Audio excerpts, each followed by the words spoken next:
explained. Geography now. Yeah, the Balkans all here. I man don't know much about them, so I'm learning with y'all. I'm learning with y'all and thing. And I said, like I'm gonna say it here now. Comment down below. I like to know about the food. I like to know about the festivals and thing that go on in them place there. Just do the bumbleclot thing and comment down below and tell me about that. You know what I mean? Give me a video, and I'll react to the video about the food and the in-depth in the culture and thing. You know what I mean? But I ain't gonna babble on too long. Let's YouTube and simmer.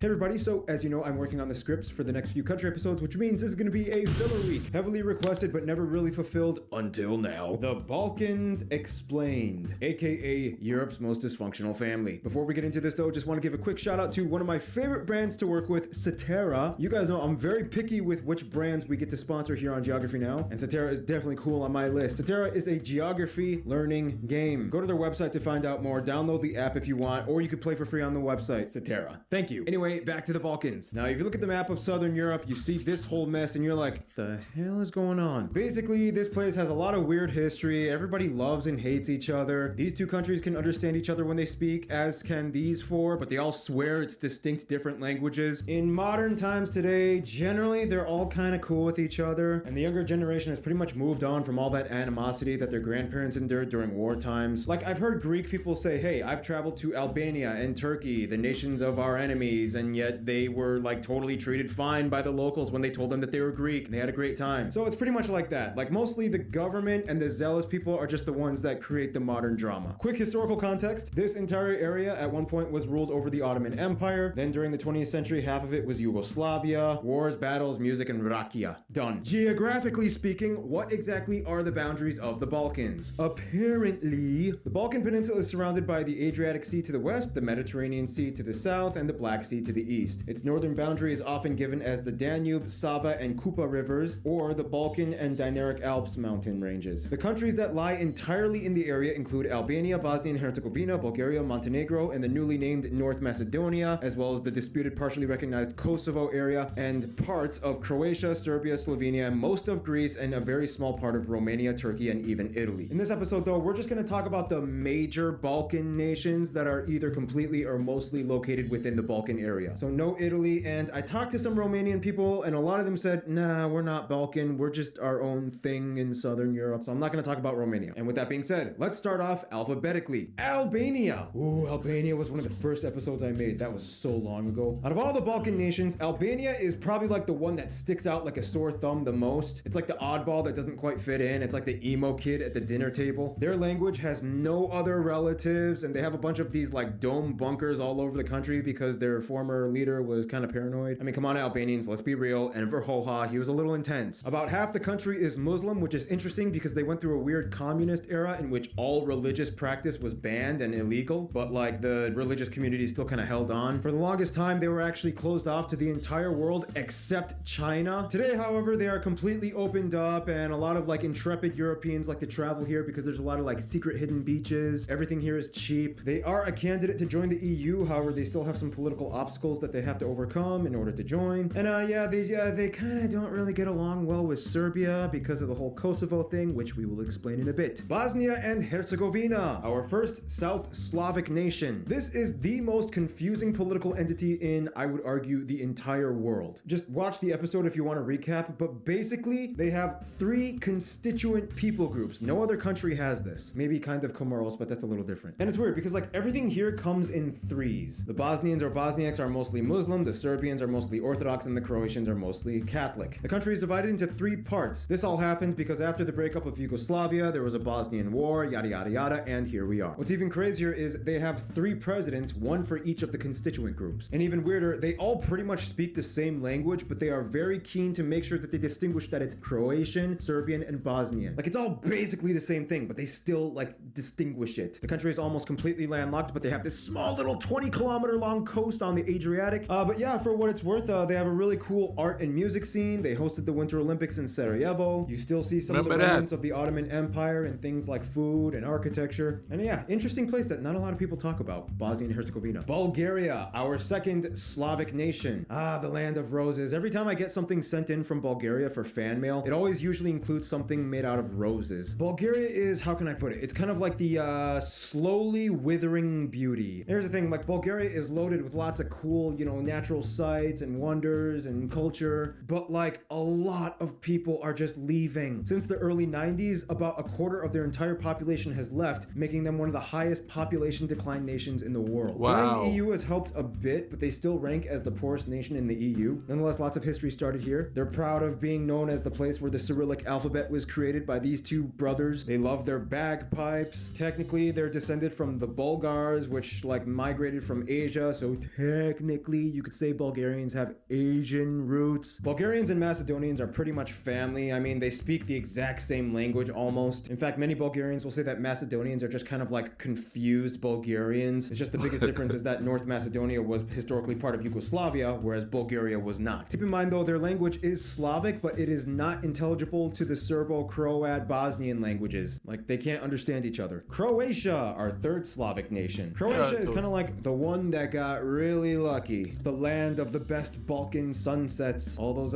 Game of Thrones locations. They even have Game of Thrones tours. Croatia is one of the 5 Catholic-influenced Slavic nations, whereas the rest are predominantly Orthodox. You see a lot of Italian and ancient Roman influence here. Lots of Italians even live here. They are seafaring folk. Thousands of islands and rocks off the coast. They have the second highest quality of life index in the Balkans. Their tourism sector has just been exploding. So many cool natural and man-made sites. Huge music and art scene here. In fact, one of my favorite bands, Two Cellos, was started here. And yeah, overall, they've pretty much moved on from war times, and they've built up quite a reputation. Croatia. Greece. We all know this one. Very few countries love their culture and history and background as much as Greek people do. Greeks love being Greek. Greece is kind of like the master of history and the remnant to the ancients, the cradle of Western civilization, and now they're known for being loud dancing party animals. Sorry, come on Greeks, you know it's true. Like Albania, they are a linguistic anomaly. They have no other cousin languages. However, it's interesting because Koine Greek was the lingua franca of the Roman Empire, so you had people all over on 3 continents speaking Greek, ancient Greek. They are a seafaring powerhouse, over 6,000 islands and the 11th longest coastline in the world. I'm not going to get into the whole economy and EU drama thing. We all know about it. We'll talk about the North Macedonia thing in a bit. But for what it's worth, yeah, Greece is popular. They love Serbians and Serbians love Greece. They've worked historically alongside each other a lot, especially during the fight against the Ottomans. And plus, Serbia also kind of likes how Greece does not recognize Kosovo, which brings us to the partially recognized disputed area of Kosovo. Kosovo is like the weird wild card guy that nobody really wants to get involved in except for Serbia and Albania. If you ask a somewhat nationalistic Serbian, they will probably say, Kosovo belongs to Serbia. They are not a country. It is our autonomous province of Kosovo and Metohija. If you ask a Kosovar, they will probably say, 102 member states of the UN recognize us. We claimed independence in 2008. We are an observer state of the UN. But then Serbia will say, yeah, but not a full participating member state. Plus, there's a lot of Serbian history and cultural sites in Kosovo. Okay, well, we're still pretty much in every sense a country. Even your government recognizes our administration. Well, you can claim whatever you want, but no, you're not a country. And it goes on. Whatever you want to claim Kosovo is, it's basically like Albania's little brother. The majority of people in Kosovo are Albanian. There was a huge war in the 90s after the breakup of Yugoslavia, which pretty much led to what we have now. And keep in mind, there is a Serbian minority in Kosovo, which is where a lot of the conflict centers around. Whatever you want to consider Kosovo as, basically, it's a place that's kind of trying to move into the 21st century in a weird, awkward way. Tourism is starting to grow, especially amongst intrepid travelers who like to say that they've been to a disputed area. But yeah, probably the biggest controversy of the Balkans. Montenegro, the 4th Slavic country. I had so much fun making the Montenegro episode because I had no idea how hilarious their reputation was amongst the Balkans. If you didn't watch the episode, basically, Montenegro is the sleepiest country on earth. They even have a lazy Olympics where you can get about 400 euros just for being the person who does nothing for the longest. They're like the chill, lazy, little hippie sister of Serbia that has access to the beach, and she likes to sleep on the beach. They were the last part of the former Yugoslavian Republic to break away in 2006 from Serbia, probably because they were sleeping and missed the deadline. They speak pretty much the same language as Serbians, Croats, and Bosnians, but they just have their own little Montenegrin accent. They really don't like getting into drama or conflicts, which is funny because because historically they were known for being like really vicious fighters. They get along with pretty much all of their neighbors. However, in the end, Serbia is just kind of like their best friend-ish. Like a lot of Montenegrins go to Serbia for education and job opportunities, and Serbia likes to use Montenegro for access to the sea. The newly named North Macedonia. Ooh, the country that must not be named. Other than Kosovo, this is probably the most controversial area in the Balkans. For the longest time, they had gone through a series of disputes and economic blockades, mostly against Greece, all because of the name. I don't have too much time to explain, just watch the video, which is already kind of outdated. For the longest time, under the UN, they were labeled as the former Yugoslav Republic of Macedonia. Many countries called them the Republic of Macedonia. Greeks were not happy because the word Macedonia implies Hellenistic roots, when clearly the people of this area they're not Greek.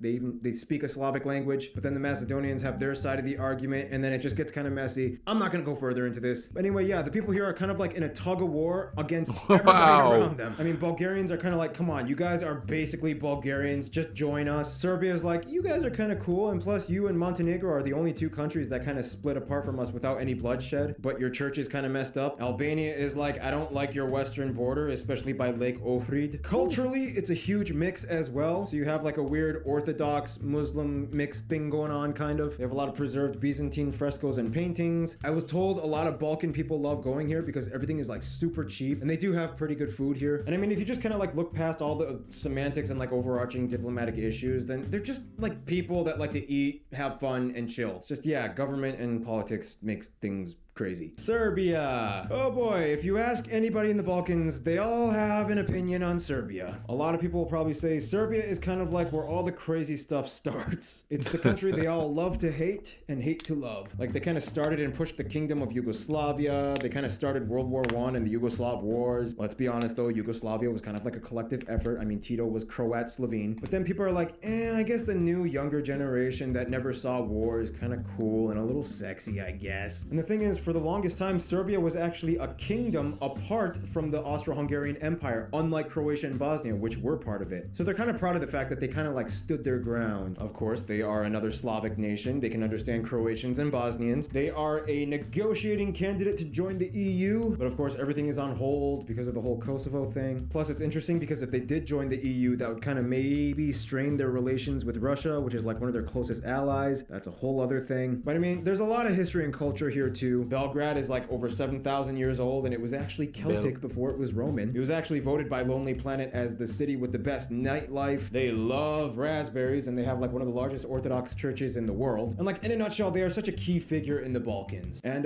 yeah, what else? Novak Djokovic. And finally, Slovenia. Slovenia is the richest and most well-off of all the Balkan nations. Their language is kind of intelligible to the Serbo-Bosnian Croat language, but I heard it's just like a little bit more difficult to understand. They have beautiful world-renowned buildings and monasteries. They don't like to cause any drama. They get along very well with Italy. There's a lot of Italians that live here, even though they're kind of pissed off that Italy got the entire Trieste coast, cutting off half of their access to the sea. But And it's kind of like whenever they're at a party with all their cousins, it's like everybody's drinking rakia, but then Slovenia is like the one who's like, I prefer a nice glass of wine, which is like almost sacrilege. Serbians, Croatians, and Bosnians kind of joke that Slovenians are kind of like the stuck-up people. They're kind of like the nerdy brother that got a good job in banking, and he still shows up to the family reunions, but he kind of like keeps his distance and doesn't want to party too hard because he has work in the morning, and everybody else is like, you little wuss. But hey, they're rich, so they don't care. And that's basically it. There's so much I missed out on. I know I could have added a lot more, but that's why I kind of want you guys to explain in the comments, which is going to be a beautiful place, and it's going to have no controversy and no arguments, obviously. For what it comes down to, though, the Balkans is a place with lots of culture and history. It's just kind of jumbled up a little bit here and there. That's kind of the beauty of it all, you know? People bringing something different to the table. In the end, they all love doing their shots of rakia, and they can all agree, at least we're not under the Ottoman Empire anymore. This was fun. Hope you have a good one. Stay cool. Stay tuned.